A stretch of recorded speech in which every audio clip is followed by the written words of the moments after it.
Hello सगळ्यांना। तर आज आहे रविवार आणि रविवार म्हटलं की घरात थोडं निवांत वातावरण असतं आणि अर्थातच काहीतरी स्पेशल खायची इच्छा असते। आज सकाळपासूनच ना मच्छी खायची खूप इच्छा होत होती। म्हटलं आता इच्छा झालीये तर बनवूया, म्हणून म्हटलं चला आता मच्छी आणायला जाऊया।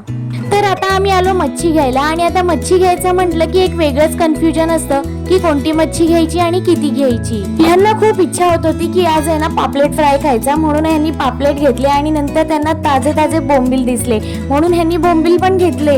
आणि जोपर्यंत मच्छी साफ करून होतीये तोपर्यंत हे दोघं आहे ना त्या खेकड्यांबरोबर खेळत बसले। घरी आल्यावर सगळ्यात आधी आहे ना फिश साफ करून घेतले। आता खरं तर मला आहे ना फिश बनवायला मजा येते, पण त्याआधीची जी प्रिपरेशन असते ना त्यासाठी मला खूप कंटाळा येतो। पण आता चमचमीत खायचंच आहे म्हटल्यावर थोडी मेहनत तर करावीच लागेल ना, म्हणून मस्त असं मच्छी साफ करून घेतली आणि छान असं तिला मॅरिनेट करून ठेवलं। फ्राय साठी आहे ना 2 अख्खे पापलेट ठेवले होते आणि कालवण्यासाठी 1 पापलेट कट करून घेतला आम्ही। आणि बोंबील ना माझ्या 2 पिल्लांसाठी घेतले, ते ना तिखट खात नाही म्हणून त्यांना आहे ना हळदी मिठाचंच मी खाऊ घालते। चला आता फिश तर मॅरिनेट करून झालेत आणि आता त्याच्यानंतर ना आम्ही कालवणाची तयारी करतोय। त्याच्यासाठी आहे ना इकडे वाटण काढून घेतलंय आम्ही। कढईत टाकलं तेल आणि छान कडकडीत गरम झाल्यानंतर ना त्याच्यात छान कांदा टाकला आणि तो चांगला परतवून घेतला आणि त्याच्यामध्ये आपलं बेसिक वाटण जे मच्छीसाठी असतं ते आम्ही तयार केलेलं ते मी ऍड केलं आणि चांगलं तेल सुटेपर्यंत आहे ना त्याला परतून घेतलं। मी तर आज विचार केलेला की फिश आणल्यावर ना व्लॉग मध्ये सगळं दाखवायचं ट्राय करेल, पण ना व्लॉग करता करता काम करणं ना मला शक्य होत नाही, त्यामुळे ना मला जमेल तितकं मी असं व्हिडिओ घेत असते आणि नंतर जसा वेळ मिळेल ना तसा मी व्लॉग एडिट करते, व्हॉइस ओव्हर देते आणि मग नंतर व्लॉग अपलोड करते।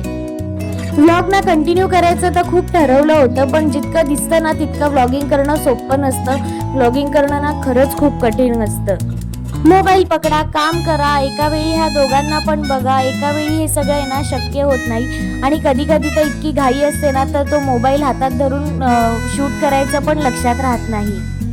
तर ह्या सगळ्या कारणांमुळेच मला जितकं जमेल तितका मी व्लॉग करायचा प्रयत्न करत असते। असं जाऊ द्या ते सगळं। आता बघा छान मसाला परतून पण झाला, मी त्याच्यामध्ये मसाले ऍड केले, पाणी पण ऍड केलं आणि नंतर ना कोकम टाकले वरून। चला कालवणाला तर आता छान अशी उकळी आलेली आहे आणि आता खरी वेळ आली आहे की त्याच्यामध्ये आपण फिश सोडायचे।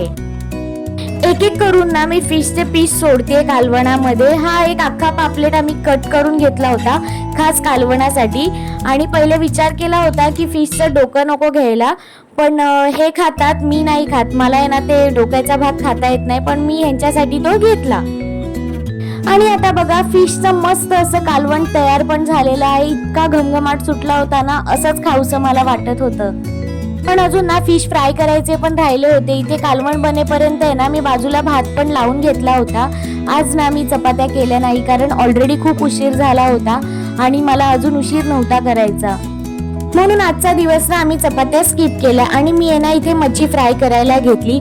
सगळ्यात पहिले आहे ना मी बोंबील फ्राय करायला घेतले आणि हे बोंबील ना फक्त हळद मीठ लावून मी फ्राय करते, कारण माझ्या दोन्ही पिल्लांना पण ना अजून तिखट खायची सवय नाहीये, म्हणून खास त्यांच्यासाठी हळद मिठावरचे फ्राय केलेले छान बोंबील।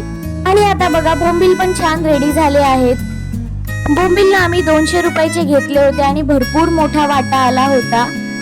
आता मेन तर आम्हाला आहे ना पापलेट खायचं होतं, म्हणून ना थोडेसेच बोंबील आम्ही ह्या दोघांसाठी फ्राय केले आणि बाकीचे बोंबील तसेच मॅरिनेट करून आम्ही फ्रीज मध्ये ठेवून दिले। चला आता वेळ आली आहे मस्त पापलेट फ्राय करायची। पापलेटला आधी आहे ना मी कोटिंग करून घेते।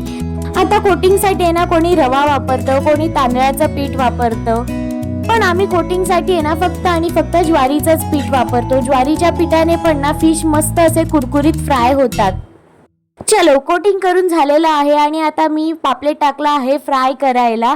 पापलेट बघा कसला मोठा आहे, माझ्या हाता एवढा तो मोठा पापलेट आहे आणि आज आहे ना आम्हाला पापलेट खूपच जास्त स्वस्त मिळाले।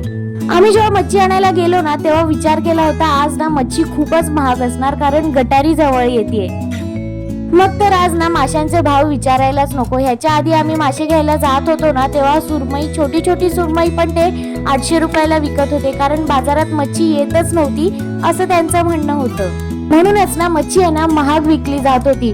पण आज तर संडे होता आणि गटारी पण जवळ आली होती, मग म्हटलं आज आपल्याला मच्छी घ्यायला जमते की नाही, पण म्हटलं जाऊन एकदा बघून तर येऊया। मच्छी घ्यायला गेलो आणि बघतो तर काय, गेल्या काही दिवसांच्या तुलनेत ना आज मच्छी खूपच जास्त स्वस्त होती. जी सुरमई ते लोक 800-1000 रुपयाला विकत होते ना, आज त्याच सुरमईचे भाव ते लोक 450-500 रुपये सांगत होते. किंमत ऐकून ना मी खरंच शॉक झाली. आज मच्छी खरंच स्वस्त कशी काय.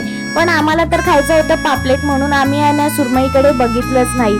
पापलेटचे भाव पण कुठे कमी कुठे जास्त होते, पण आम्ही गेलो होतो उशिरा, मार्केट संपायची वेळ आली होती, त्यामुळे ना त्यांनी आम्हाला हे पापलेट 550 रुपयाला 3 दिले. आधी ते जास्तच बोलत होते, पण मी आहे ना बार्गेनिंग करून करून त्यांना 550 वर उतरवलं. आणि पापलेट पण ना खरंच खूप ताजे ताजे होते. फ्राय केलेले पापलेट खायला ना खूपच जास्त मजा येते. आता इथे पापलेट फ्राय तर होत होते, पण माझी खायची क्रेविंग ना खूपच जास्त वाढत होती.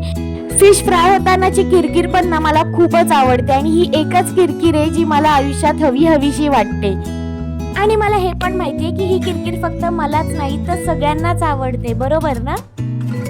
चला तर फायनली संडे स्पेशल अशी फिश फ्राय आपली तयार झालेली आहे.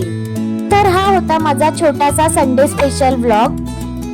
तर आजचा व्लॉग तुम्हाला आवडला असेल तर नक्की लाईक करा, माझ्या चॅनलला सबस्क्राईब करा आणि भेटूया पुढच्या व्लॉग मध्ये.